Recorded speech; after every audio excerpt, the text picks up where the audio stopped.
Bismillahirrahmanirrahim. Assalamualaikum warahmatullahi wabarakatuh. Alhamdulillah wa syukurillah.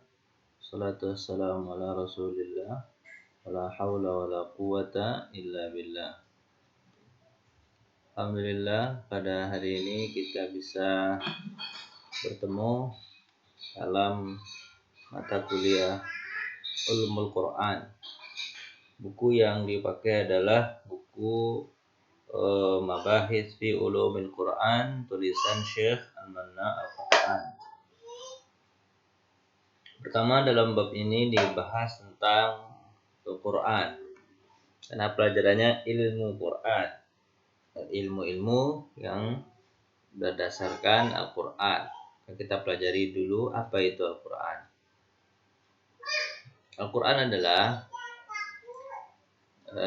salah satu karunia Allah yang dilimpahkan kepada manusia, bahwa Allah tidak hanya memberikan fitrah yang lurus, yang membimbing menuju kebaikan dan kebaikan, tapi juga mengutus seorang rasul kepada manusia dari waktu ke waktu. Jadi itulah mengawalinya ya. Baik, kemudian lanjut.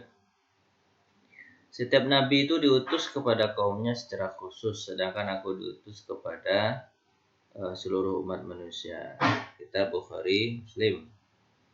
Di Nabi Muhammad itu pertama ya, yang menerima Al-Quran itu adalah Nabi ya, Nabi Muhammad SAW. Maka definisi Nabi dulu.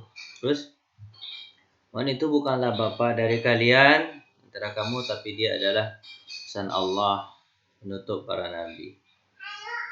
Maka dari itulah Al-Quran menjelaskan seluruh kebutuhan hidup manusia berasaskan agama samawi. Baik, lanjut. Dan Rasulullah pernah menantang seluruh bangsa Arab untuk membuat suatu setara dengan Quran. Jadi karena Al-Quran itu sudah datang kepada Nabi Muhammad SAW, Rasulullah menantang siapa yang bisa membuat Al-Quran satu surat atau satu ayat, silakan berkumpul orang-orang hebat di antara mereka membuat satu Al-Quran. Tapi mereka tidak sanggup untuk itu. Kemudian, mukjizat Al-Quran itu tidak terbantahkan, luar biasa ya. Mukjizat Al-Quran itu tidak terbantahkan. Nah, ada yang bisa membantah mukjizat Al-Quran. Orang non-muslim kalau dia mencari kesalahan dari Al-Quran, makin dia cari makin ketemu kebenarannya. Biasanya begitu. Jadi makanya orang-orang Islam ini kalau dia berdakwah nggak perlu pakai kepandaian, yang cukup dengan menunjukkan Al-Quran. Allah menetapkan bahwa Al-Quran akan selalu dijaga keasliannya. Jadi sampai sekarang Al-Quran itu tidak pernah diselewengkan atau salah. Tapi kalau kitab-kitab sebelumnya, Taurat, Zabur, Injil itu Allah tidak menjamin. Tapi Allah menjamin untuk Al-Quran akan terpelihara keasliannya. Jadi bagaimana cara Allah memeliharanya? Pertama, dengan dibuat oleh Allah SWT, Al-Quran itu mudah untuk dihafal. Akhirnya orang banyak menghafal Al-Quran. Sementara kitab-kitab yang lain itu umatnya sulit untuk menghafal Al-Quran. Sementara Al-Quran, kitab-kitabnya lain sulit untuk mereka hafal. Sementara Al-Quran mudah untuk dihafal. Cara Allah menjaganya. Terus, sebenarnya Al-Quran itu benar-benar firman Allah. Ini adalah perkataan Allah, bukan perkataan Nabi Muhammad SAW.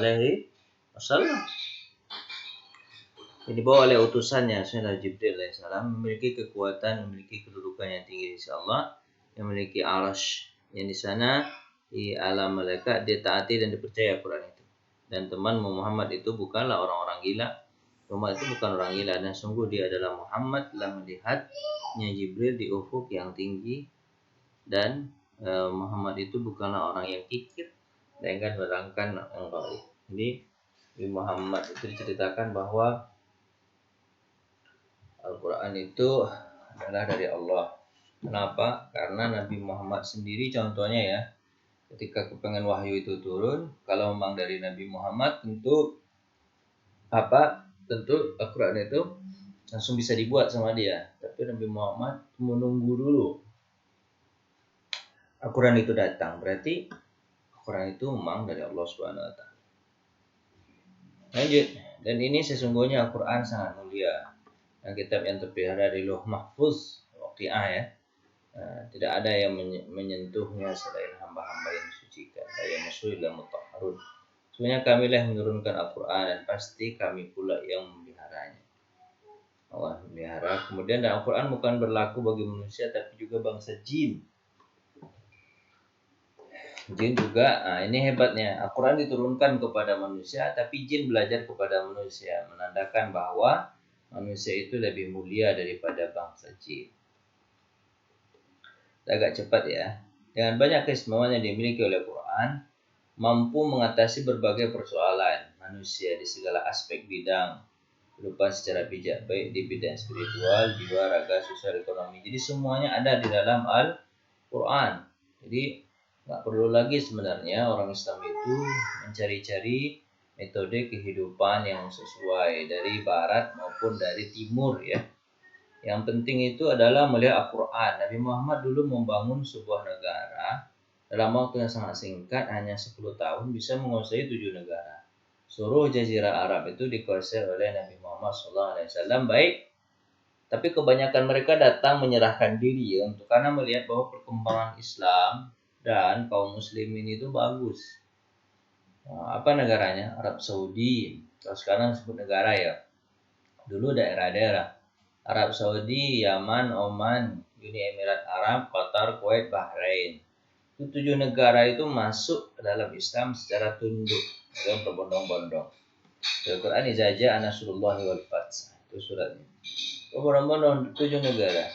Terus 8 tahun setelah Nabi Muhammad meninggal dunia, dan dilanjutkan oleh Khalifah Abu Bakar 2 tahun, Umar 6 tahun, maka Islam sudah bisa masuk ke daerah Persia dan mengalahkan Persia. Kalau biasa. Dengan apa pertanyaannya? Kok bisa cepat dalam waktu 18 tahun itu 2/3 dunia dikuasai? Dengan Al-Quran saja, tidak dengan yang lain. Jadi kalau seandainya kita kepengen maju, tinggalkan seluruh membeo kepada barat dan timur, pede dengan Al-Quran, insya Allah maju. Tapi selama jadi pengekor, maka selama itu pun tidak akan terdepan. Lanjut. Seorang dai abad ke-14 menuturkan, Islam adalah sebuah aturan komprehensif yang mencakup seluruh fenomena kehidupan. Kata beliau, Islam adalah negara dan tanah air, pemerintah dan umat Islam. Itulah orang ulama besar menyebutkan seperti itu. Nah, jadi semuanya undang-undang materi kekayaan itu adalah Islam. Jadi Islam mengatur semuanya. Kekayaan, dakwah, prajurit, pemikiran, semuanya diatur oleh Islam. Oke, lanjut.